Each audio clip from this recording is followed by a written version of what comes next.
বন্ধুরা, ওই দূরে এসি লোকালটা আসছে, তার ভিডিও তোলার জন্য আমি এখানে এসেছি। দেখতে থাকুন। এসি লোকালটা এখান দিয়ে আমার বাড়ির সামনে দিয়ে এখনই ক্রস করবে।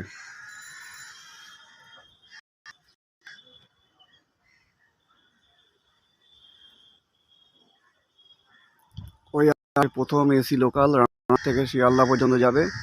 আমি আছি বেলঘড়িয়া আর দমদমের মধ্যেখানে।